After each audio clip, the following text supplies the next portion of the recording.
I'm a little confused by a lot of these articles I've been reading about what they think the housing market's going to be looking like for 2021.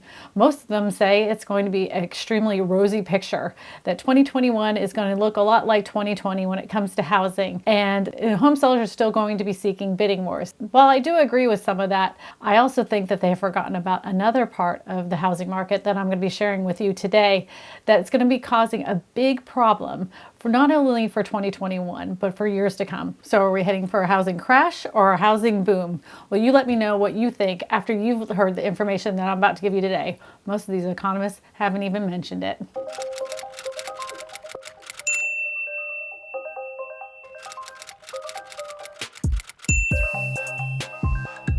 Everybody knows there was a mortgage forbearance that was allowed for many people in 2020. And many people have taken that forbearance, but what they didn't tell you is they still have escrows they have to pay. That includes your property taxes. My friend Jeremy Knight explains what's happening in Texas. When people went on forbearance, it put off their payments, but most homeowners escrow their taxes. And our property taxes in Texas are the highest, one of the highest in the nation, as far as percent wise, because we don't have an income tax. So if you're a homeowner in Texas and you went on forbearance and you haven't paid a mortgage payment for 6 months, a lot of homeowners, 30%-ish of homeowners were having a hard time making their payments, right? Just making their payments. So if you were making partial payments or weren't paying all of your property taxes, what's going to happen is those property taxes are still due. So around February, you're going to start seeing tax liens of 7% because it's 6% and they add another tack on another one. And then you're going to see a 2% increase after that all the way till July. And what happens in July? July turns around and you'll see a 20% increase because they hire an attorney. The city will hire an attorney against you because you haven't paid your taxes. And if you haven't pulled out a plan and started putting a plan in place to make those delayed tax payments, we're going to have a lot of homeowners have massive tax liens. I just asked recently on my community page if you think that we're heading for a housing crisis. And the results that came in were pretty interesting because they were exactly what I've been saying. Most people say, yes, we're heading for a foreclosure.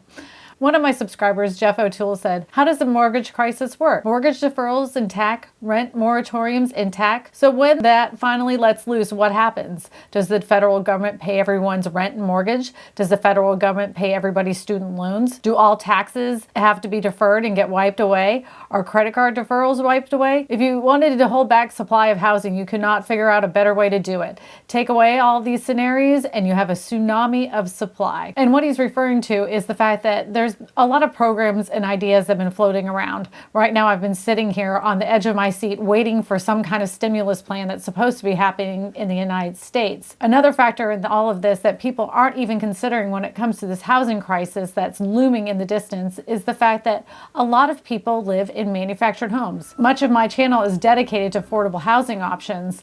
And one thing most people do not understand is that if you own a manufactured home and you happen to live in a manufactured home park, you rent the land that's underneath it. In most cases, you do.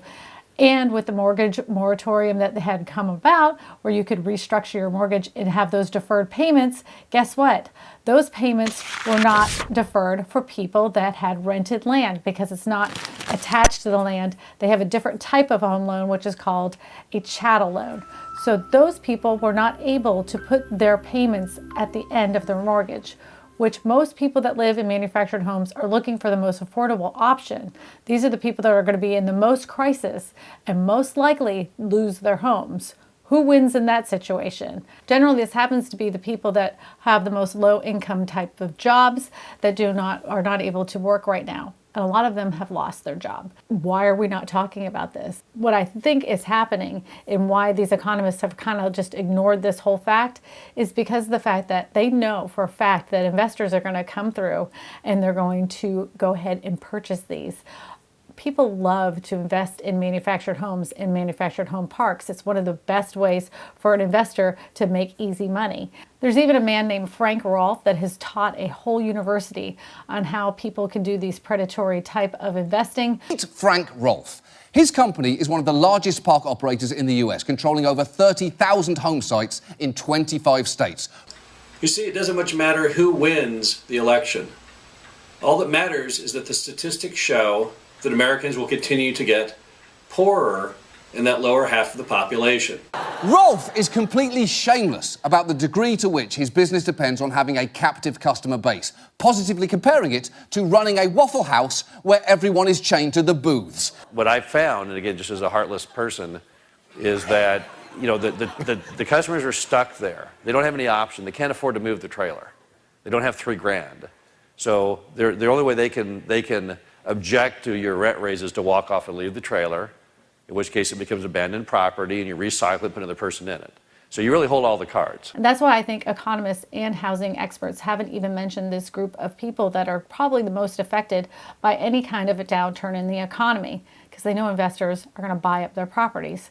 Like this man, Frank Rolf. He's made a whole university on preying on people that have lost everything. And he squeezes them dry, and he shows you exactly how to do it. If you want to look him up and all the predatory things he's done to the most vulnerable people in the United States, yeah, go look him up. He's a real character.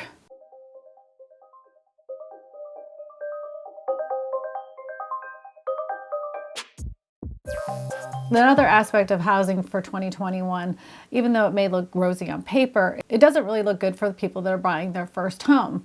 The average American makes about $68,000 a year. If you add their average debts of about $1,000, you get a house for about $117,000. That's what the bank would approve you for. The problem lies in the fact that the average house in the United States costs $295,300. I know in my area you couldn't even find a house for $117,000. It would be very difficult to find. Throughout the United States, it's the same story. And in major cities, you're not going to find anything for $117,000. So what is a new home buyer supposed to do in 2021? Well, supposedly the president-elect that he will be putting into place for first-time home buyers. It will work much like the ones that we had seen in the past in 2007, 2008, that it enticed home buyers to go ahead and purchase their first home. So with that, I do believe that 2021 is going to be even more increasingly hard for a first-time home buyer to buy a house. Not only they're not going to have enough money for a first-time home, secondly of all, the supply is getting a little bit squeezed. My friend Malcolm Lawson explains it from his angle as well. So I think that, if you're a homeowner, great. Home prices are going to go up even higher during these winter months. If you're a home buyer, try to get something now while you can. It's just going to get that much more crazy in the next few months. And I think we have so many buyers in the market that want to get in, but they just haven't been for the last 6 months, that I think that huge spur of buyers that we have, they're going to come through in the wintertime. They're still going to be actively looking and trying to lock something in. So I think that we're still going to have a huge demand from buyers in the market over the next few months. And we're going to see that typical drop from sellers that we usually do, but it's going to be like a 10x what it usually is. And there you have it. We still have prices that are going to be too high for many first-time home buyers. Taxes are going to be due for many people that took the forbearance. And it doesn't look like there's going to be any reprieve for people that live in manufactured homes that rent the space. So now that you know all this, do you still think that we're going to be smooth sailing in 2021 as far as the housing market? I'd love to know your opinion in the comments section below. My name is Kristina Smallhorn, your real estate whisperer, and I tell you all this because good real estate information matters.